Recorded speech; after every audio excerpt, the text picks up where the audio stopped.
Hello, welcome to Skye Sweaty Record Review, episode 82. Well, I'm recording it in my car. I've got too many people and my kids. This is the only internet YouTube show dedicated to first listen, first take, new music review show hosted by a French professor immediately after leaving the gym. And in this case, like I said, I'm in the parking lot of the gym. You may see some fitness-minded folks like myself walking in. And today I'm going to be reviewing Weezer's Black Album. Now, you remember that scene in Blues Brothers where Joliet Jake, Elwood is in the church and he sits there and the light, actually kind of like right here, like the light hits him. And he's, I have seen the light! I have seen the light! And he starts doing backflips. That's what happened to me. I've finally seen the light with Weezer. I finally like them.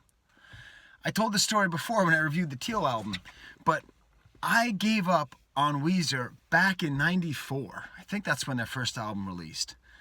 I bought it on CD, and I used to listen to it all the time, and especially while I was playing Mortal Kombat 2 on the Super Nintendo system. And my buddy Ben, who watches the show sometimes, what's up Ben, he kept on putting it on. Like, I kept asking, like, I'm getting a little sick of this album, don't put it on. My name is Jonas, I'm in a whale, all that stuff. And like, I just couldn't take it anymore. So that by the time Pinkerton came out, and Ben was like, Skye, this band is really good. I was like, nah. Now, mind you, like, I followed Radiohead from Pablo Honey to the Bends, right? Like, I actually saw them at a club in support of the Bends.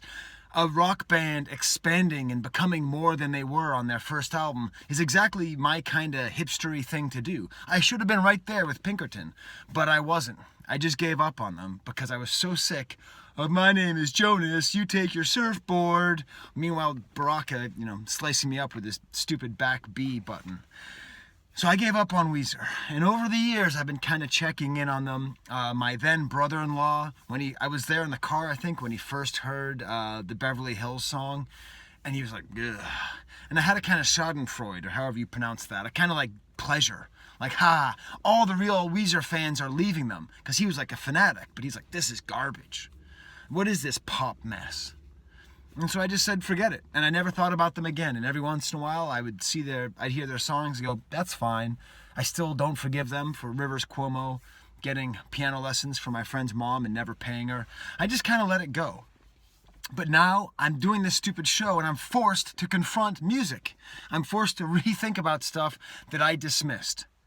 And if you have dismissed Weezer like I've dismissed Weezer, come to the church. It's Sunday here. I didn't actually go to church today. But come to the church. See the light.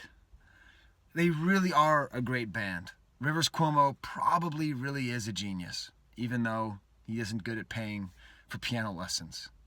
If someone could start a Twitter thing if you're a Weezer fan about him paying back for his piano lessons.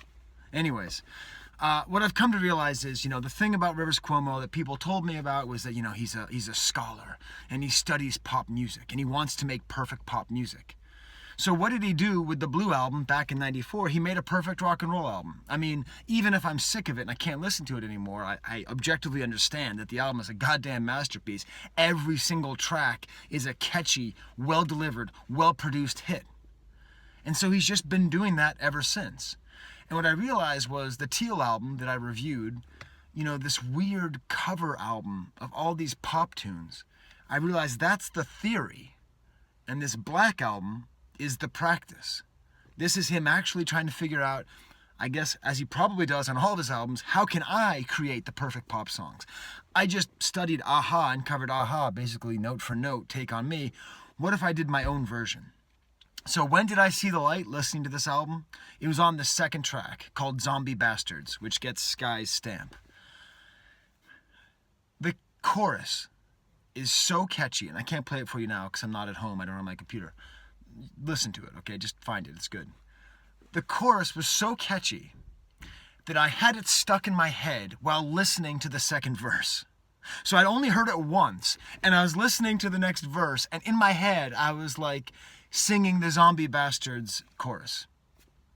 That is an impressive feat of songwriting. This is just an impressively written album.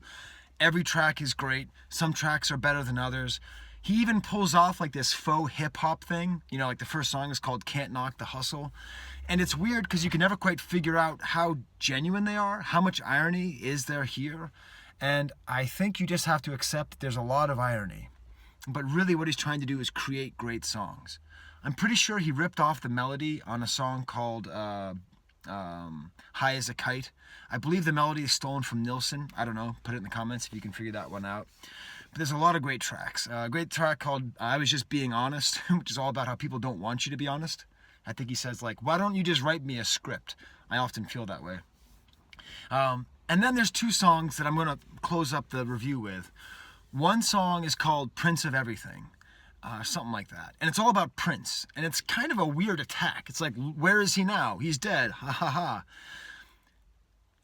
And then the next track, they attack Neil Young.